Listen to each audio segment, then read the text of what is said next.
Mis en jour terminé. Général Muzalendo, Makanaki, Kasimbira John, Général William Amuli Yakutumba, Goman Zito, direction Uvira. 15. Fuso. Transportant les militaires rwandais font des tours Bukavu-Uvira et Uvira-Bukavu sans inquiétude. Ni za mingi ziko kama kenze. Ni za mingi. Sasa wanaanza kukupa maneno ya rudia. Sasa warudisha huko. Ni za mingi sana. Wanaanza kisha dawa wanashaanza kukupa tu anza retire bana. Sasa wale wafaa kule chini. Uvira sasa Amerika kule kama kule Uvira kule wale wapika. Amerika wapika sana kama Amerika kwa mwao. Yeah. Nakwambia juzi wanapitisha mamaiti zishaanza nuka, mainzi ziko fata gari. Unuka manake sana.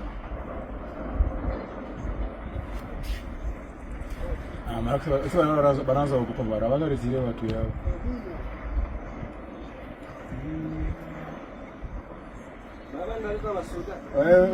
Warudisha. Ile bagari yenye balibana jana zile. 4 jeeps remplis de militaires rwandais, dont une ambulance en provenance de Bukavu, ont été signalés en direction de Nyongezi, axe Bukavu à Uvira, route nationale numéro 5.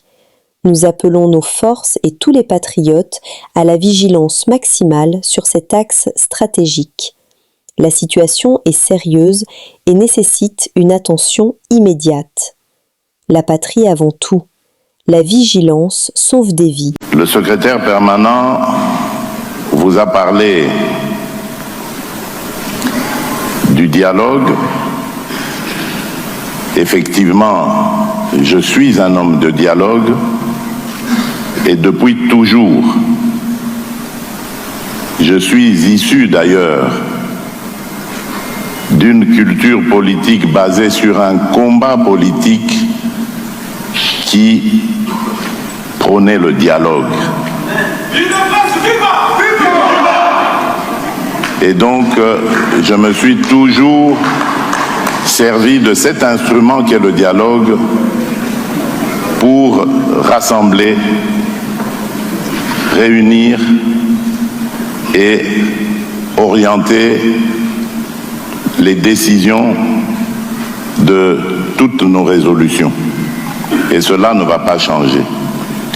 Voilà pourquoi toujours, comme l'a dit le secrétaire permanent, je ne me laisserai pas distraire par des initiatives prises ci et là.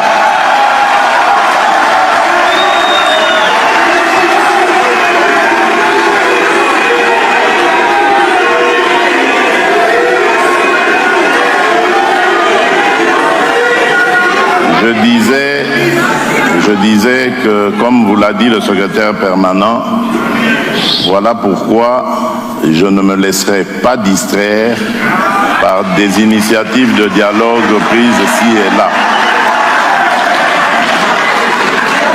Le dialogue, il est permanent et il doit l'être en République démocratique du Congo. Les Congolais n'ont pas besoin de facilitateurs pour parler entre eux.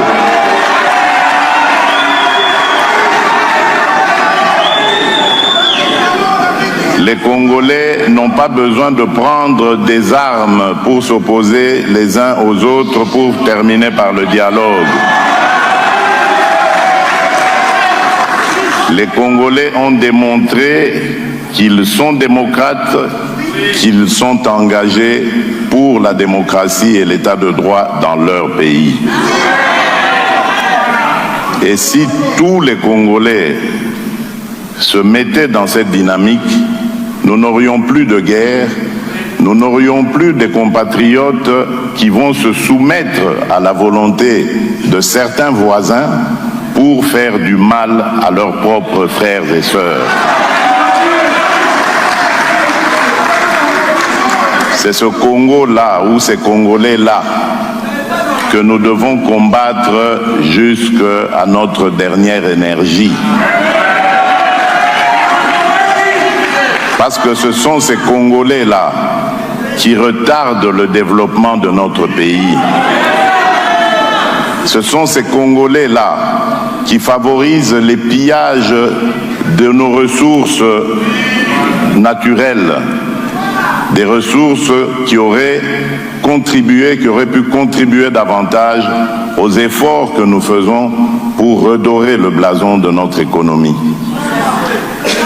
Voilà pourquoi je dis dialogue, oui, mais dialogue avec les Congolais qui veulent reconstruire leur pays, le sortir de la crise, et non les Congolais qui sont inféodés au diktat des pays voisins.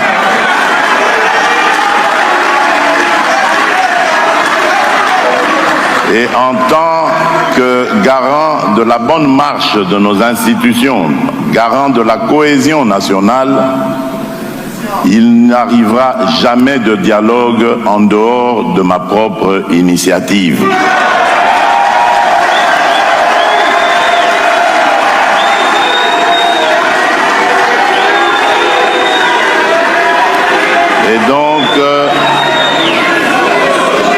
Et donc, toutes ces bonnes volontés qui s'évertuent à vouloir nous aider à parler entre Congolais, c'est bien, merci pour ça, mais je crois qu'elles ont d'autres chats à fouetter.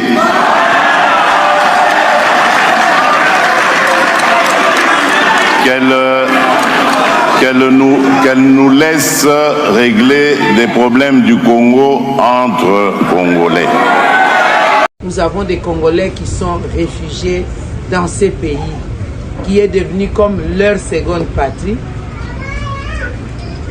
Je dis merci aux Nations Unies pour avoir accepté de déroger à la règle, compte tenu des situations exceptionnelles des donations qui manquent criamment à travers le monde, étant donné qu'il y a eu réduction d'appui de financement dans l'action humanitaire dans le monde.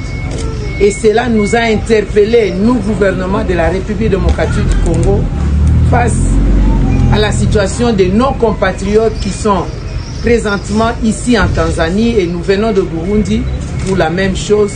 Nous ne pouvons pas être insensibles à les voir affamés, être insensibles à les voir sans abri, être sensibles à les voir manquer de médicaments, manquer les nécessaires humanitaires.